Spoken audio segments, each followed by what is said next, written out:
I was one of the Native American children, adopted at birth and removed from our country's Indian reservation system. I was raised in a small middle-class farming community, but was never told of my true American Indian heritage. It was still taboo back in those early days. The years passed, and in 1987 I lost both parents. While going through their personal belongings, my wife discovered my adoption papers and she began a search.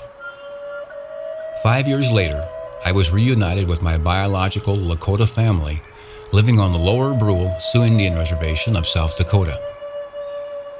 I am a son of two mothers and a product of two worlds that had collided, but I have an equal amount of love and pride for both. I'm Paul LaRush, and the stories you are about to see are an attempt to share this true American story of a hidden heritage. He said, Paul, today there are over 550 recognized tribes. And if we brought them all together for just a moment, we'd still be the smallest of the minorities here in America. He paused for just a minute. The finished part of the story, the conclusion, there was a statistic in there, and one I had never heard before.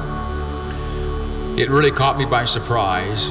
I'll tell you that. I've checked it out. I find it to be authentic and valid to this day, 17 years later. What he had said was, even though we are the smallest of the minorities, we still have the largest number of men and women per capita, the largest number of men and women per capita that enter the military every year. He was proud to pass this along. And it was then that I realized that the warrior spirit still runs through the hearts of the people. And the pride and love for this country, our country, theirs still runs very high, very strong. There was an honoring several times that weekend that took place that had such an impact on my family and I. I made a personal commitment that whenever given the opportunity later in life, I would provide such a recognition. Never did I realize that we'd be here 17 years later and be able to provide this recognition hundreds, thousands of times actually.